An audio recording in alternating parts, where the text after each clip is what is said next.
Halo semuanya, assalamualaikum warahmatullahi wabarakatuh. Di sini saya Gadrianto, mahasiswa dari jurusan Pendidikan Ekonomi, Fakultas Ekonomi, Universitas Negeri Padang. Setelah ini saya akan membuat video pembelajaran mengenai bisnis retail dengan dosen pengampu Ibu Rita Sofia SPD FPDE dengan mata kuliah media pembelajaran ekonomi dan etik. Di sini pada pembahasan kali ini saya akan membahas mengenai bisnis retail. Untuk pembahasan lebih lanjutnya, yuk mari kita saksikan penjelasannya. Selamat menyaksikan. Oke, baiklah teman-teman semuanya. Mengenai bisnis retail, kita harus tahu dulu apa sih tujuan pembelajaran yang bisnis retail ini kepada siswa kelas plus SMK pemasaran. Yaitu tujuan dari kita mempelajari bisnis retail tersebut, di mana melalui pembelajaran discover learning ini, siswa dapat mampu memahami konsep bisnis retail dan peranan bisnis retail serta jenis-jenis kualifikasi bisnis retail tersebut dengan mengembangkan sikap kemandirian, jujur, dan percaya diri dan serta bertanggung jawab. Baiklah, teman-teman pasti sering mendengar kata bisnis. Apa itu bisnis? Di sini adalah bisnis terbagi atas dua penjelasan, baik secara luas ataupun dan secara sempit. Untuk secara luas, bisnis adalah itu merupakan kegiatan dalam semua aktivitas produksi barang dan jasa. Sedangkan menurut sempit, menurut Giffrin di tahun 2003, yaitu bisnis adalah segala sesuatu yang menyediakan barang dan jasa. Dari beberapa penjelasan tersebut dapat kita simpulkan adalah bisnis yaitu merupakan kegiatan yang ada di dalamnya terdapat beberapa jenis, yaitu penjual, pembeli barang atau jasa. Dan jadi bisnis itu terbagi beberapa jenis. Pertama tuh adanya production, distribusi, dan konsumen. Produksi adalah merupakan kegiatan dalam menciptakan suatu barang dan jasa. Sedangkan di distribusi merupakan penyaluran barang dari produsen ke konsumen, dari distributor ke distributor lainnya.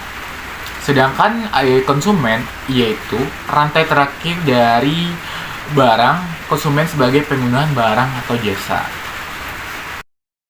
Baiklah teman-teman, di sini kita akan langsung saja menilai si pengertian retail tersebut.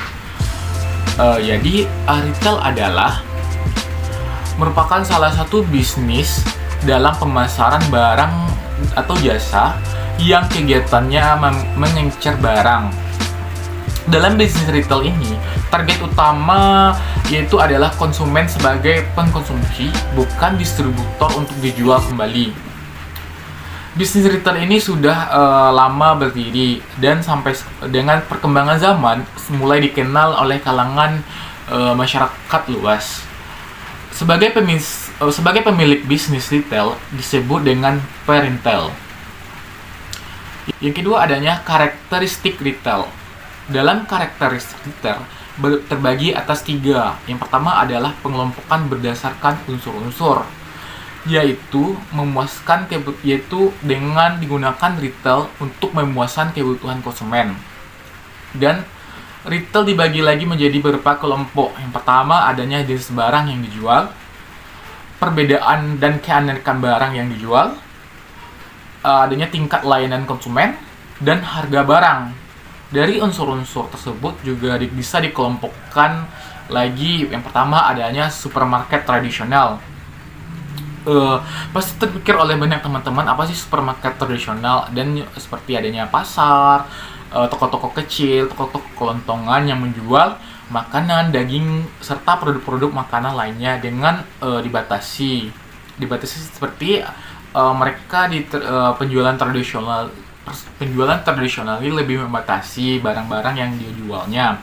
Sedangkan supermarket konvensional yang lebih luas juga menyediakan layanan antara penjual-menjual seperti makanan, roti, serta produk-produk makanan lainnya. Tetapi di supermarket tradisional memang dibatasi seperti jualan daging, bahan-bahan makanan, serta produk-produk makanan yang lainnya.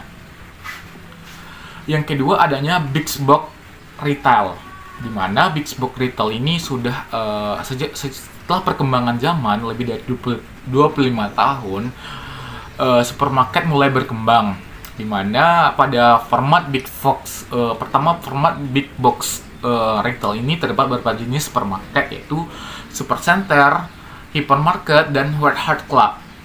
Di sini pertama saya akan menjelaskan yaitu hypermarket, merupakan supermarket yang memiliki luas antara lebih dari 18.000 meter persegi dengan produk makanan sekitar 60-70% dan produk-produk umum 30-40%.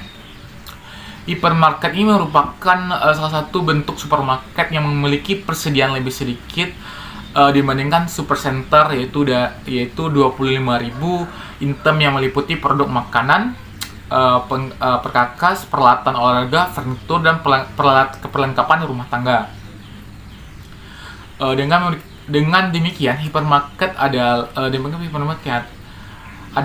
tok enceran yang mengkomunikasikan pasar swalayan dan pemberi diskon lini penuh. Seperti kita lihat hypermarket yang ada di Indonesia. Yang kedua adanya warehouse, merupakan retail yang menjual produk makanan yang jenis terbatas dan produk-produk umumnya layanannya yang minim dan tingkat harga rendah terhadap konsumen akhir dan bisnis kecil. Selanjutnya adanya jenis ketiga yaitu convention store, di mana convention store memiliki variasi jenis produk yang terbatas dengan luas lantai retail ini berukuran kurang dari 350 meter. Di sini didefinisikan merupakan sebagai pasar swalayan mini yang menjual hanya lini terbatas seperti produk kebutuhan sehari-hari. Yang selanjutnya adanya general merchandise retail, yaitu adanya toko diskon, toko khusus, toko kategori, department store, dan value retailing.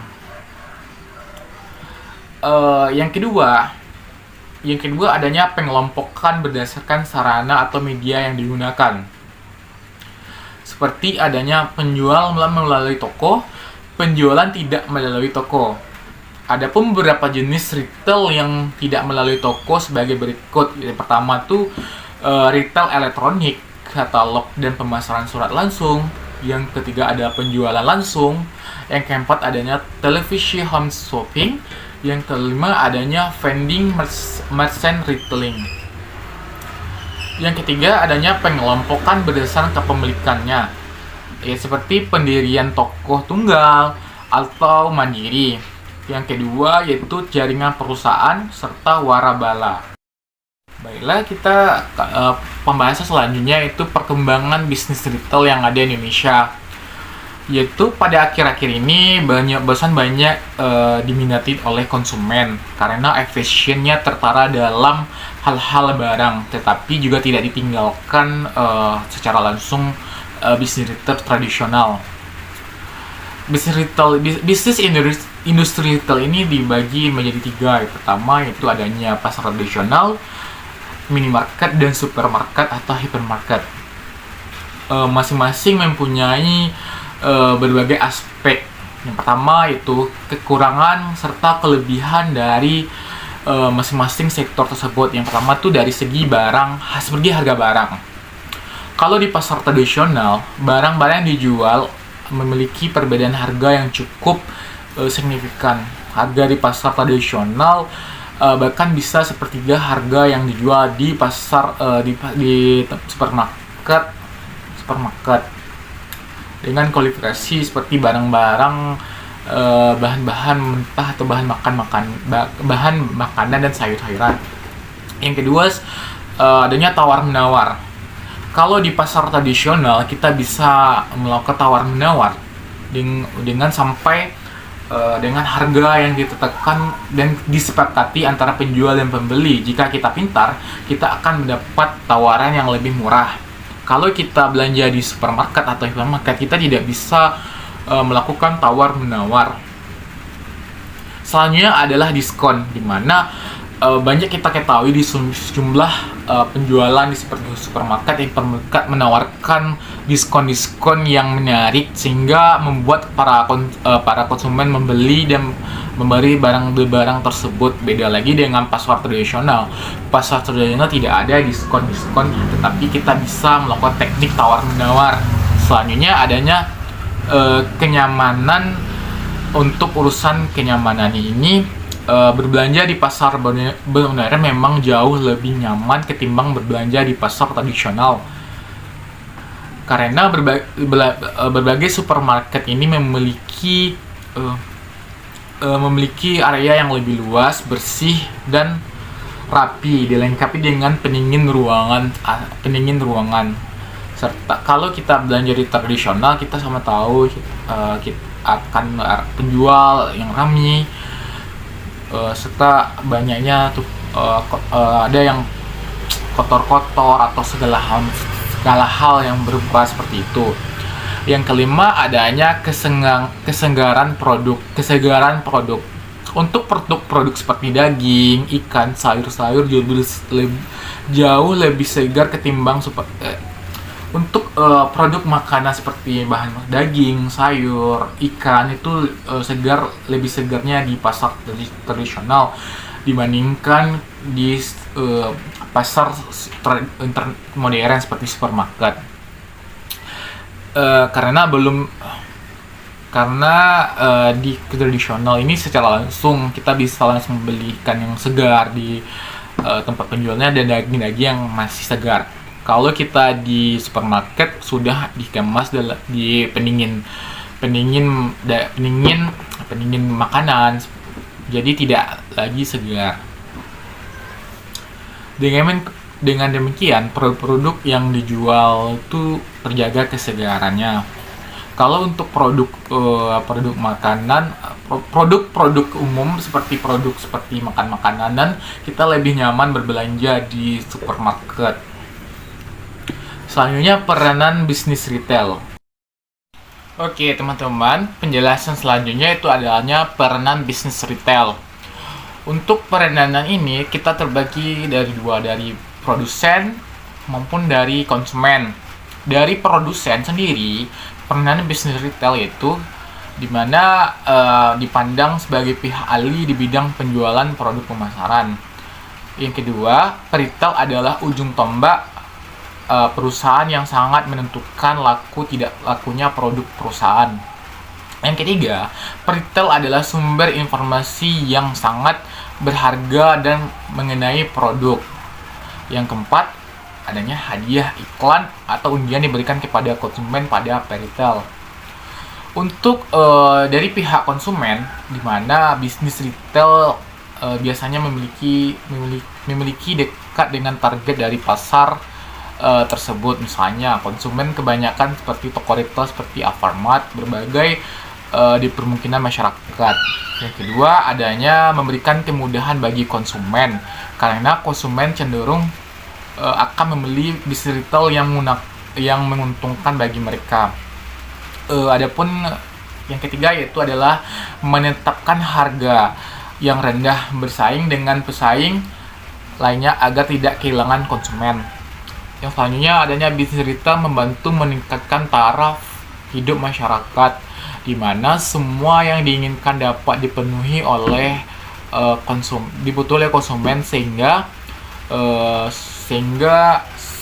semua yang diinginkan dapat dipenuhi oleh bisnis retail juga, dan mendukung produksi massal karena mereka menunjang angka penjualan bisnis retail mereka tersebut. Selanjutnya, fungsi retail. Industri retail ini memegang peranan penting dalam perekonomian suatu negara, terutama berkaitan dengan proses perindustrian berbagai macam produk seperti melakukan transaksi jual beli yang pada tempat yang telah ditentukan sesuai dengan kenyamanan kemudahan dalam bertransaksi.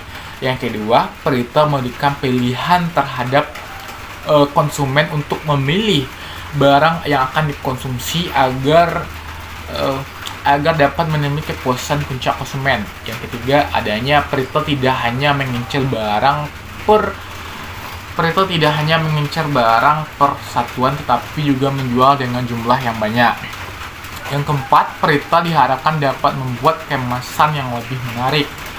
Serta yang kelima yaitu menyimpan produk yang diperjualbelikan agar tetap tersedia pada tingkat harga yang relatif rendah.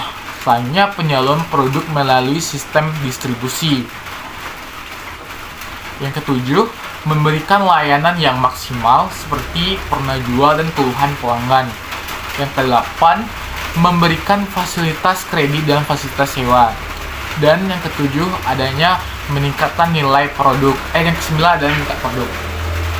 Baiklah, itulah penjelasan mengenai pembahasan tentang mengenai bisnis retail. Baik itu apa itu pengertiannya, jenisnya, karakteristiknya, serta peranan dan perkembangan fungsi retail yang ada saat ini. Mungkin itu saja yang dapat saya jelaskan pada video kali ini. Jika ada salah atau kekurangan, tolong dimaafkan. Wabillahi taufiq hidayah. Wassalamualaikum warahmatullahi wabarakatuh. Terima kasih semuanya.